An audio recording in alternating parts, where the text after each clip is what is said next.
My ambitious son-in-law looked me dead in the eye and demanded $800,000, convinced it was the price to keep my daughter's family intact.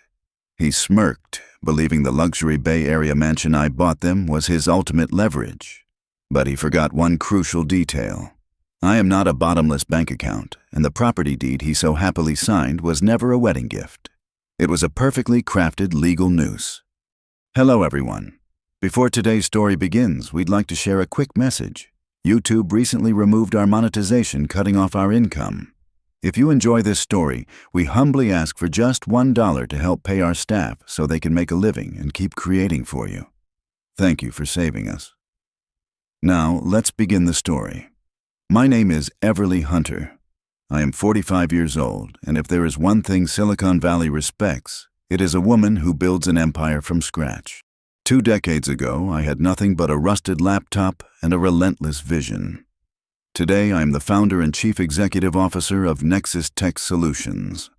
I spent my life turning late nights and high-stakes gambles into a fortress of wealth. Also, my 24-year-old daughter, Maya, would never have to know the bitter taste of poverty.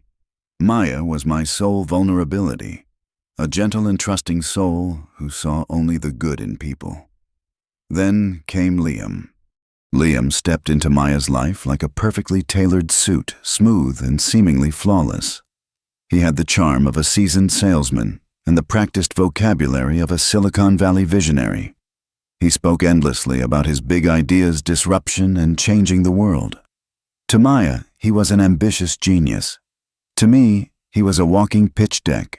But I smiled and welcomed him into the family because my daughter looked at him as if he hung the stars.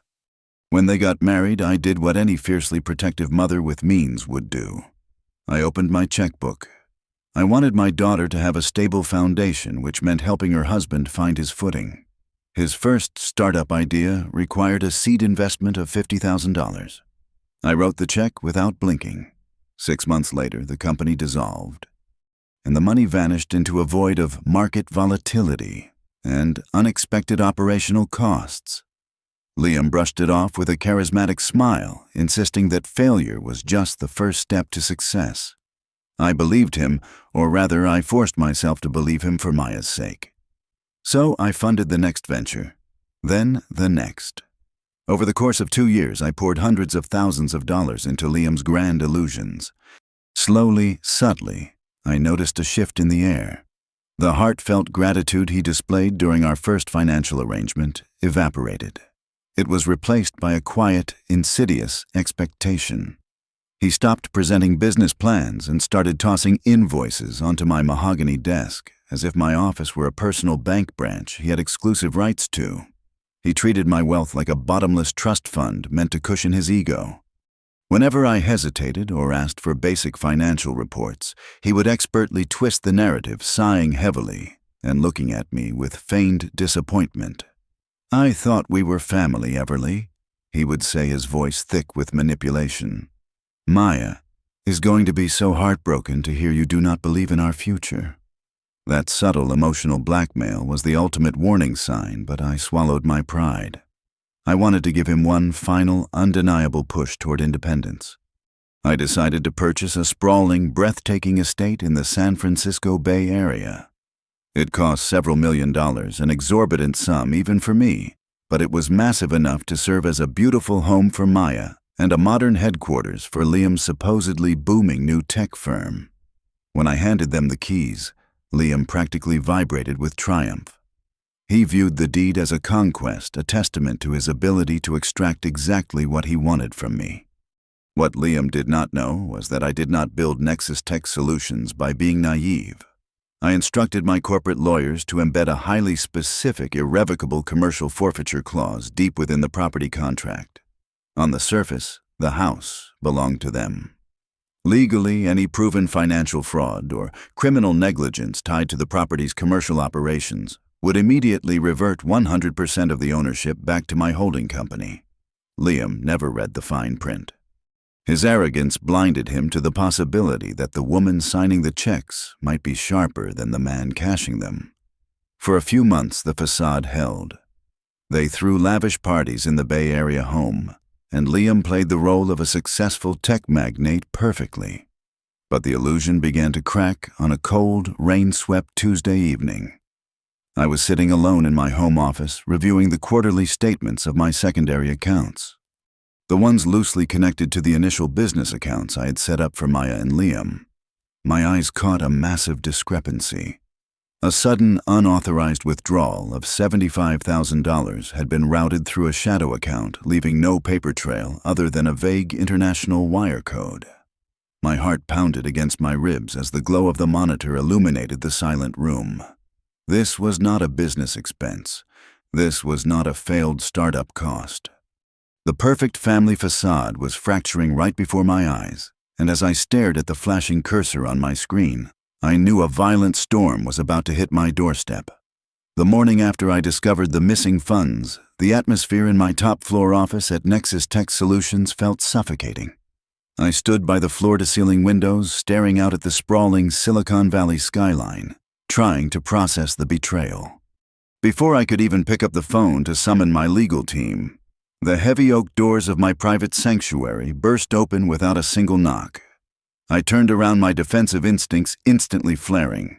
My executive assistant stood in the doorway, her face pale with panic, apologizing profusely. I raised a single hand to silence her. My eyes locked on the two figures who had just barged into my domain.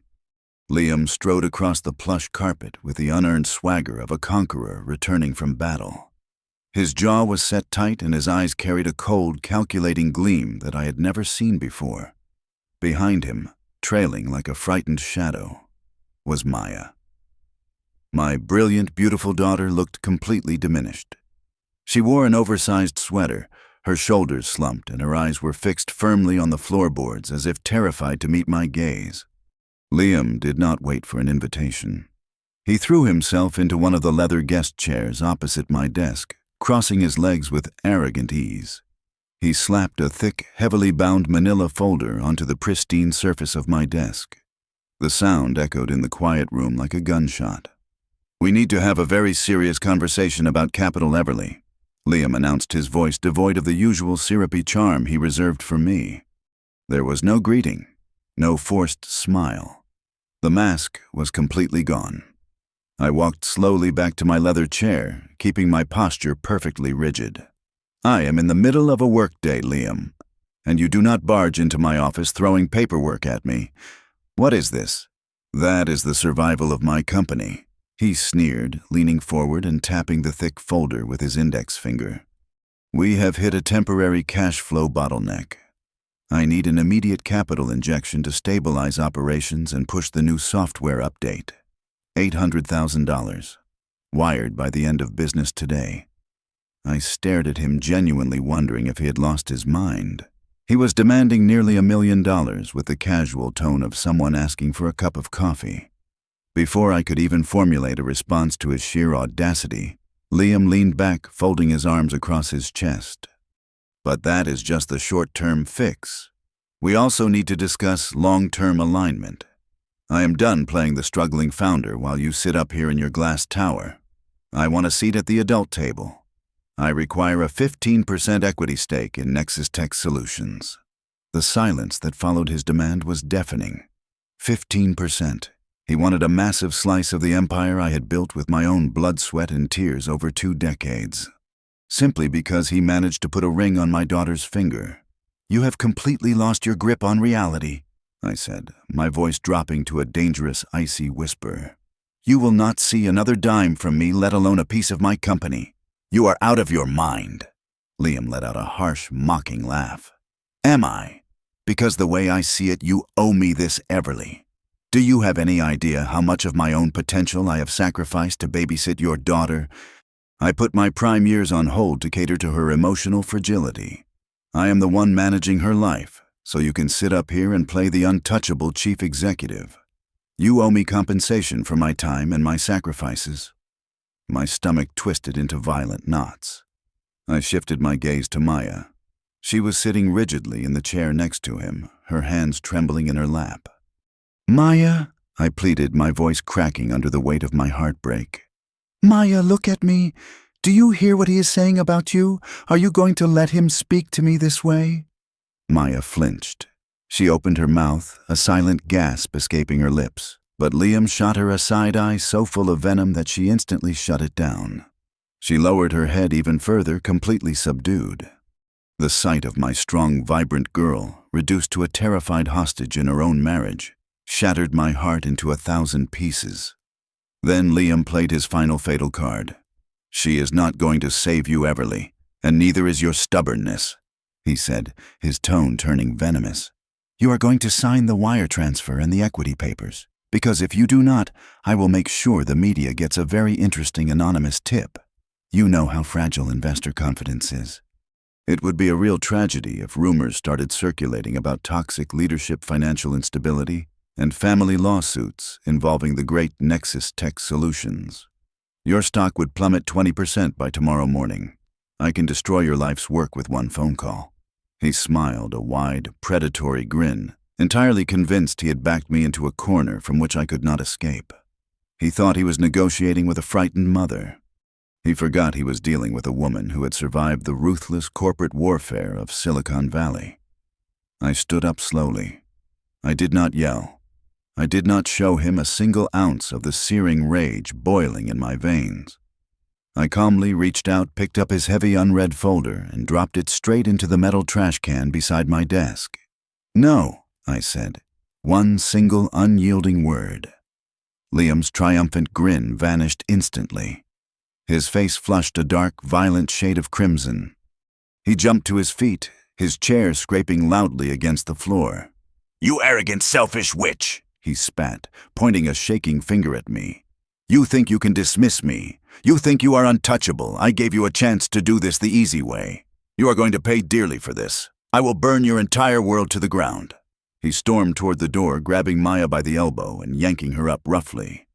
He dragged her out of my office, slamming the heavy doors behind them with enough force to rattle the glass walls. I stood alone in the deafening silence of my office. He wanted to burn my world down, but what Liam did not realize was that he had just declared war on a woman who was forged in fire, and I was going to ensure that he was the only one who turned to ash. The heavy oak doors had barely settled into their frames before the adrenaline left my system, replaced by a cold, crawling sense of dread. Liam's threat was not just the temper tantrum of a thwarted child. It was the desperate flailing of a drowning man. Men like him did not demand nearly $1 million on a Tuesday morning unless they were already backed against a wall. I reached for my phone and dialed the one number I reserved for absolute emergencies. "Marcus," I said when the deep voice answered on the second ring. "I need you to assemble the hounds. Bring the forensic team. We are opening the books on my son-in-law." Marcus Vance was not just a corporate attorney. He was a legal predator who thrived on tearing apart fraudulent empires. Within 3 hours, he had transformed my private conference room into a financial war room. A team of 6 forensic accountants worked through the night tracing every single cent I had ever handed to Liam. I sat at the head of the table, sipping black coffee, watching as they meticulously dismantled the illusion my daughter had married. It took exactly 48 hours for the first terrifying truth to surface. Marcus walked into my office on Thursday morning looking grim. He dropped a neatly organized binder onto my desk, a stark contrast to the chaotic folder Liam had thrown at me days prior. "There is no company, Everly," Marcus said, his voice flat. "There never was." I opened the binder, staring at lines of bank statements and routing numbers. "What do you mean there is no company?" "He has an office. He has business expenses. He has an expensive lease and a shell corporation," Marcus corrected, leaning over to point at a highlighted column. "No payroll. No software development. No product. Every single dollar you gave him for his grand startup was funneled through dummy accounts and dumped directly into underground syndicate gambling rings. High-stakes poker, offshore sports betting, and exorbitant tabs at underground VIP clubs. He is bleeding cash, Everly. He owes incredibly dangerous people a staggering amount of money." My breath caught in my throat. I had known he was incompetent, but I had never suspected he was a degenerate gambler entangled with the criminal underworld. But Marcus was not finished. He turned the page, and the air in the room suddenly grew freezing cold. "It gets worse," Marcus said quietly. Because he ran out of your startup money months ago, he had to find new collateral to keep the loan sharks from breaking his legs. Look at this." He slid a heavily redacted document toward me. It was a promissory note for a loan of $3 million from an unlicensed lending group notorious for their brutal collection methods. My eyes scanned the page, stopping dead at the bottom. There, scrawled in blue ink, was my signature. "He forged my name," I whispered, the reality of the betrayal making me physically nauseous. "He did more than that," Marcus replied grimly. "He used the San Francisco Bay Area mansion you bought them as the collateral. He submitted falsified documents claiming the property was fully in his name and leveraged it to the absolute limit. These lenders do not care about the legal nuances of the deed. If he defaults, and he will, they are going to show up at that house to collect. They will go after Maya." A sharp physical pain pierced my chest. My daughter, my sweet, naive Maya, was sleeping in a house that had a target painted on its front door. I gripped the edges of the desk so hard my knuckles turned white. I thought we had reached the bottom of his depravity, but Marcus slowly pulled one final piece of paper from his leather briefcase. "This is why he came to you demanding the $800,000, Marcus explained, handing me a printout of an airline itinerary and an offshore wire receipt. "The net is closing in on him. The loan sharks are calling in their debts. So Liam made a backup plan." I stared at the itinerary. 2 one-way first-class tickets to a sovereign island nation with absolutely no extradition treaty with the United States. The flight was scheduled to depart in exactly 9 days. 2 tickets, I asked, my voice trembling slightly. Marcus sighed heavily. "He has been funneling whatever scraps of cash he has left into an untraceable offshore account. And the second ticket is not for Maya. It is for a woman named Chloe. She is 22, an aspiring model he met at one of the VIP clubs. He is planning to take the money you give him, grab the mistress, and vanish across the globe, leaving your daughter utterly alone to face the criminal syndicate he invited into her home." The sheer weight of the maliciousness finally broke me. I slumped back into my chair, burying my face in my hands. A raw, ragged sob tore its way out of my throat. For 10 minutes, the formidable chief executive officer vanished, replaced entirely by a terrified, heartbroken mother. I wept for the years Maya had wasted loving a monster. I wept for the emotional scars this would leave on her soul. I felt a profound, crushing guilt for ever allowing this parasite into our lives, for blinding myself to the truth just to see her smile. Marcus remained perfectly silent, granting me the dignity of my grief. But as the tears soaked into my palms, something shifted inside me. The sorrow began to calcify. The devastation hardened into a block of pure, unadulterated ice. I wiped my face, took a deep breath, and sat up straight. When I looked back at Marcus, there were no tears left in my eyes, only a lethal, calculating calm. "We are going to destroy him," I stated, my voice echoing with a terrifying clarity. "I do not just want him broke. I want him entirely eradicated. I want him in a cage." A slow, dangerous smile spread across Marcus's face. He reached into the very back of his briefcase and pulled out the original real estate contract from 2 years ago. The one I had insisted upon. "I was hoping you would say that," Marcus murmured, tapping his pen against the thick parchment. "Because Liam's arrogance is about to be his ultimate undoing. Let us revisit the hidden commercial forfeiture clause we buried in the property deed." He opened the contract to page 42 and traced his finger along a dense paragraph of legal jargon. The clause clearly states that any proven financial fraud, criminal negligence, or unauthorized encumbrance tied to the property immediately, and without the need for prior judicial review, strips the occupants of all tenant rights and reverts full, uncontested ownership to your holding company. By forging your signature to secure a fraudulent loan against the property, Liam has triggered the clause. He has effectively evicted himself. And the forged signature? I asked, the pieces of the trap rapidly forming in my mind. Wire fraud, bank fraud, identity theft, interstate criminal conspiracy. Marcus listed them off like items on a grocery receipt. It is a federal feast. If we take this to the authorities right now, they will build a case, but he might catch wind and board that flight early. So we do not tell the authorities right now, I said, leaning forward, the blueprint of his destruction solidifying. We prepare the evidence for the Federal Bureau of Investigation. We finalize the property forfeiture, and we give Liam exactly what he wants. A meeting to discuss giving him the money. Marcus's eyes glinted with predatory approval. We let him walk right into the slaughterhouse. Exactly, I replied smoothly. He thinks I am a vulnerable mother who will pay any price to protect her daughter's marriage. Let us invite him over for dinner and let him believe he has won. I want to see the exact moment the light leaves his eyes. 3 days later, I sent a meticulously worded email to Liam. I kept the tone carefully neutral, adopting the voice of a pragmatic executive who had finally accepted defeat. I wrote that I had reconsidered his terms, that preserving Maya's marriage was my highest priority, and that I wanted to invite them both to my home on Friday evening for a private dinner.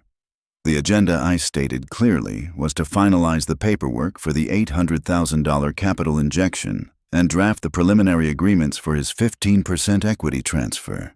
He replied within 10 minutes. A single word. Perfect.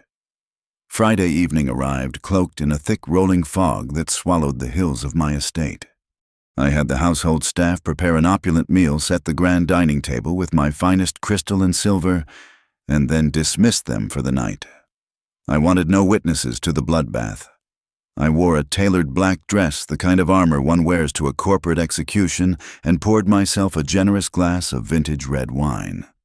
Precisely at 7 o'clock, the heavy mahogany front doors swung open. Liam strolled into my foyer like a newly crowned king inspecting his conquered territory. He was dressed impeccably in a bespoke charcoal suit, his posture radiating a toxic, unbearable smugness. He barely glanced at the magnificent surroundings. His eyes were already scanning the room for his prize. Maya walked silently a few paces behind him. She looked pale and exhausted, her gaze darting nervously toward me as if expecting another explosive confrontation. I offered them a polite, tightly controlled smile and gestured toward the dining room. Please sit down. I appreciate you both taking the time to come. Liam took his seat at the opposite end of the long table, immediately leaning back and interlacing his fingers behind his head. His eyes instantly locked onto the centerpiece of the table. Resting precisely between 2 silver candelabras was a thick, pristine white envelope secured with a heavy crimson wax seal. It looked official. It looked lucrative. It looked exactly like the surrender he had been anticipating. I have to admit, Everly, I am glad you finally saw reason. Liam began, his tone dripping with patronizing faux magnanimity. He reached for his water glass, swirling it casually. I knew you were a smart woman. Silicon Valley does not reward emotional decisions, and holding a grudge over a simple business disagreement would have been bad for everyone. Family is complicated. Sometimes we clash, and sometimes people make mistakes in the heat of the moment. But at the end of the day, we have to protect our legacy. He was actually lecturing me on family values. The sheer audacity of the man sitting in my home, pretending to be a pillar of virtue while harboring a secret flight ticket for his mistress, was almost mesmerizing. I took a slow, measured sip of my wine, letting the dark liquid coat my throat. You are absolutely right, Liam, I replied smoothly, my voice devoid of any inflection. Protecting the legacy is paramount. And sometimes drastic measures are required to ensure the survival of the family. Maya shifted uncomfortably in her chair, sensing the unnatural stillness in the room. She kept her hands folded tightly in her lap, her eyes fixed on her empty plate. Liam, oblivious to the dropping temperature in the room, let out a soft chuckle. Exactly. We are all on the same team here. Maya and I are building a future, and your support means everything. Once the funds hit the account, I can stabilize the operations, and we can start discussing my integration into your executive board. I have some fantastic ideas for restructuring your marketing department. I set my wine glass down. The sharp clink of crystal against the table echoed loudly. I reached out, placing my fingertips lightly on the edge of the heavy white envelope, and slowly slid it down the polished wood. It glided silently until it came to a halt right in front of Liam. I believe it is time to conclude our business, I said softly. Go ahead. Open it. Consider it the exact reward you have earned for your contributions to this family." A greedy, triumphant grin split Liam's face. He practically snatched the envelope off the table. He broke the crimson seal with a swift flick of his thumb, completely abandoning his sophisticated facade in his eagerness to get his hands on the supposed equity contracts and the cashier's check. I watched his face intently. I wanted to burn this exact sequence of seconds into my memory forever. He pulled out the thick stack of papers. His eyes darted to the top of the first page. The triumphant grin froze. It did not just fade, it shattered. The color drained from his face so rapidly that his skin took on a sickening ashen hue. His mouth fell slightly open and his eyes widened in a sheer, unadulterated terror. He blinked rapidly, staring at the bold, unforgiving black letters stamped across the top of the document. It was a federal court summons. Attached directly beneath it was an emergency asset freeze order, authorized by a federal judge, listing every single bank account associated with his name, his shell companies, and his hidden offshore trusts. His hands began to shake violently. The papers rattled against the table. "What is this?" he stammered, his voice suddenly weak and breathless. "Everly, what is this?" I leaned forward, clasping my hands on the table. The polite hostess vanished, leaving only the ruthless predator he had foolishly underestimated. "That is the end of your pathetic masquerade," I stated, my voice echoing with icy authority. "You thought you could outsmart me. You thought I would hand you a fortune to fund your escape with Chloe. Oh yes, Liam. I know about the 22-year-old model. I know about the 2 one-way tickets departing next week to an island without an extradition treaty." Maya gasped loudly, her head snapping up to stare at her husband. "Chloe," she whispered, her voice cracking. "Liam, what is she talking about?" Liam ignored her, his eyes darting frantically around the room like a trapped animal. He tried to stand up, but his legs seemed to give out and he sank heavily back into his chair. "I also know about the underground gambling debts." I continued, each word striking him like a physical blow. "And most importantly, I know about the $3 million loan you secured by forging my signature on a fraudulent collateral agreement. You triggered the commercial forfeiture clause the second you submitted those fake documents. The house is no longer yours. It never really was." "You cannot do this," he choked out, sweat beginning to bead on his forehead. "You have no proof." "I do not need proof for you." I smiled, a cold, empty expression that offered absolutely no mercy. "Because I am not the one prosecuting you. Every single document detailing your wire fraud, your bank fraud, and your interstate criminal conspiracy is currently sitting on the desk of the Federal Bureau of Investigation, and your assets are frozen. You do not have a single dollar left to your name to buy a plane ticket, let alone hire a defense attorney." The silence that descended upon the dining room was absolute, heavy, and suffocating. Liam sat completely paralyzed, the federal documents trembling in his hands, finally realizing that the woman he thought he had cornered had just flawlessly engineered his total and absolute destruction. 7 weeks later, the grandiose illusions of Liam's life collapsed within the sterile wood-paneled walls of a San Francisco civil courtroom. The air in the room was thick with tension, smelling faintly of lemon polish and old paper.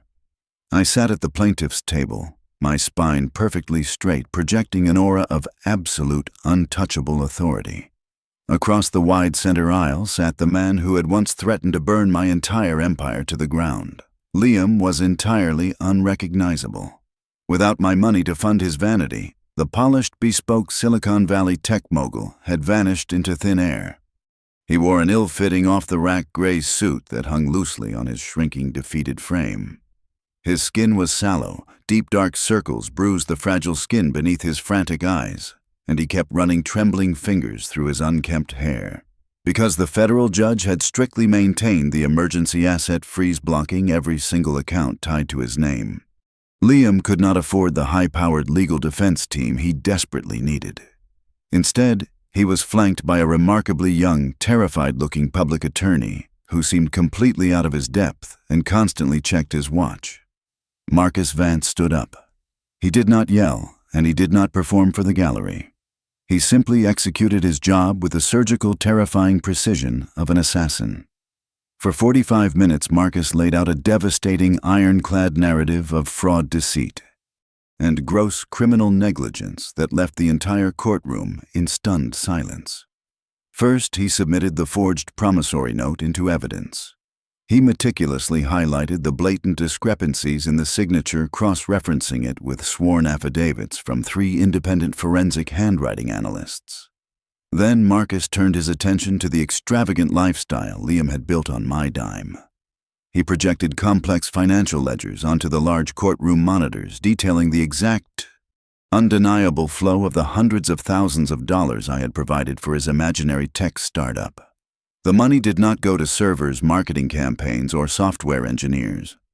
The gallery gasped softly as the screen displayed wire transfers to dangerous underground gambling syndicates, exorbitant bar tabs at exclusive underground clubs, and lavish hotel suites booked in foreign countries.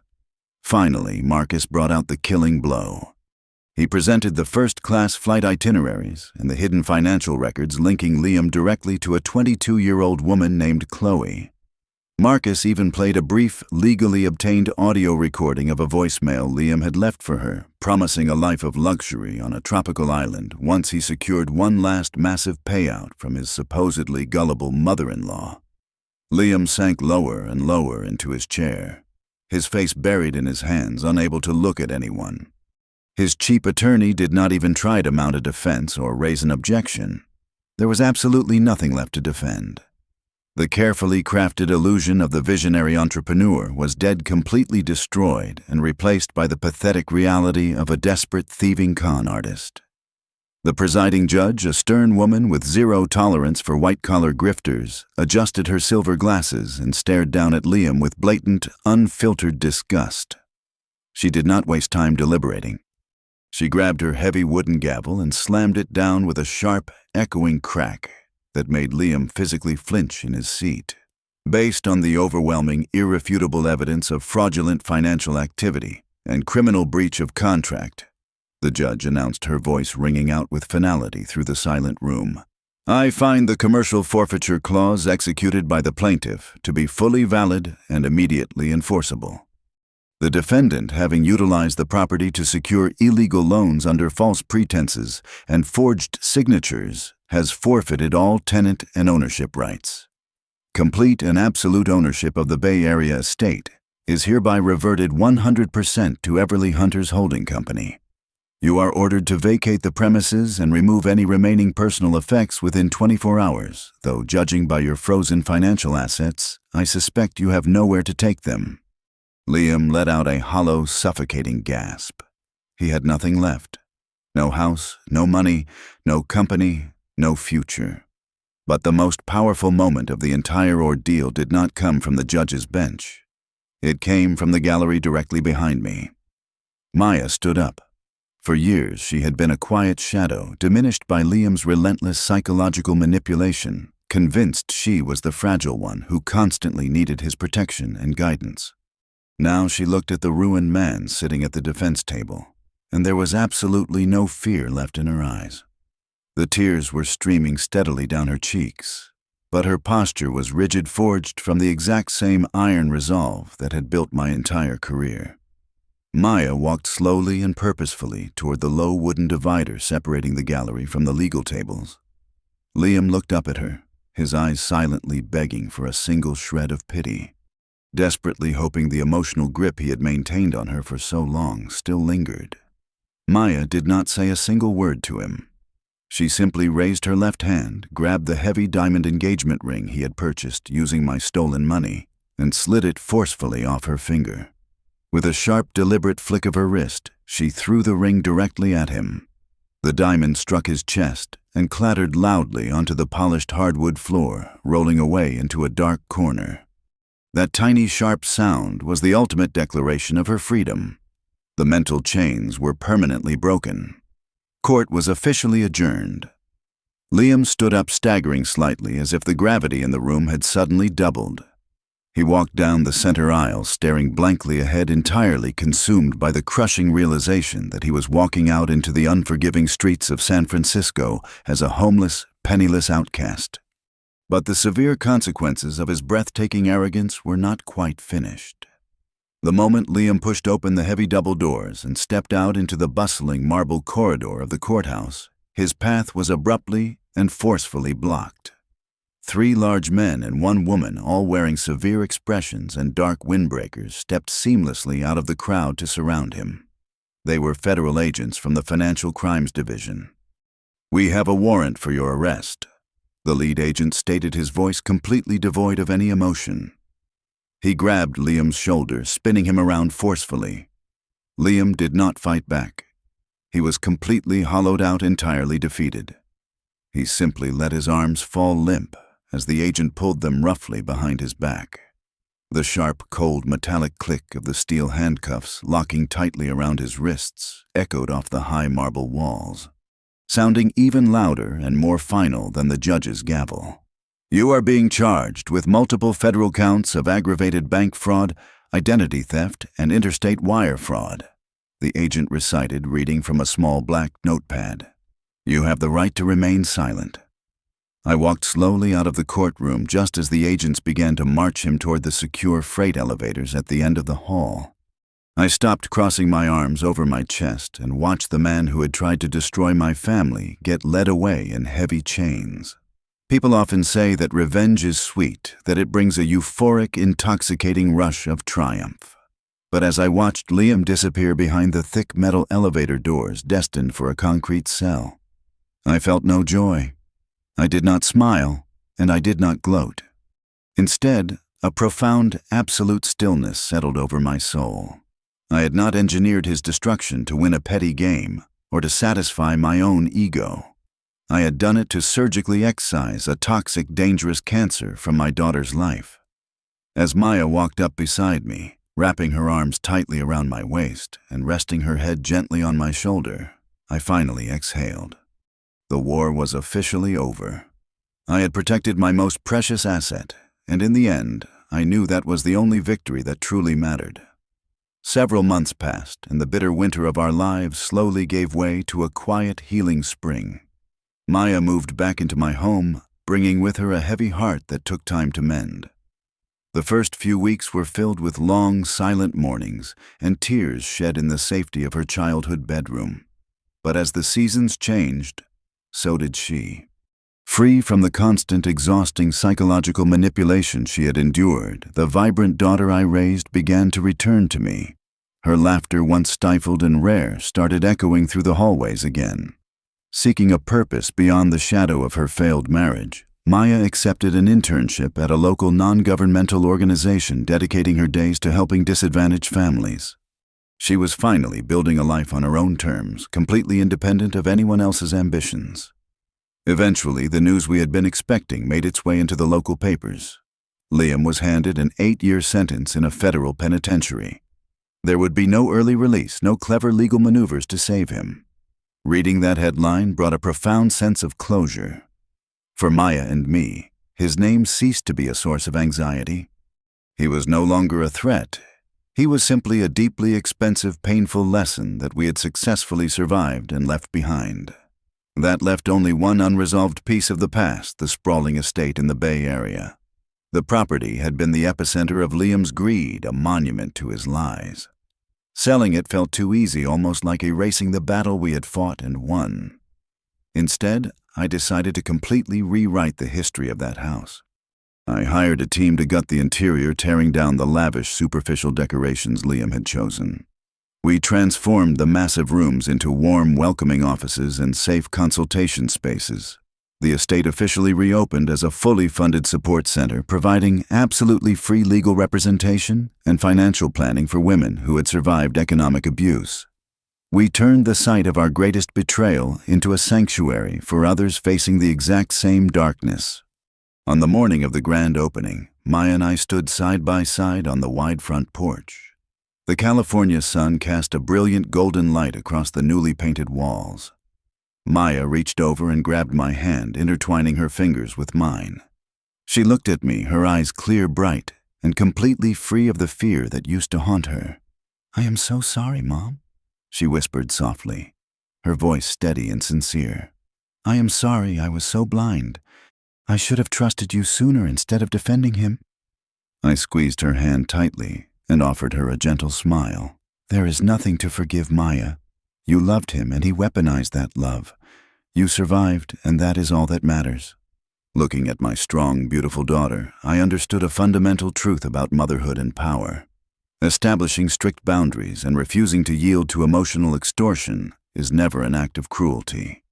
It is, in fact, the absolute strongest layer of armor that true love can forge.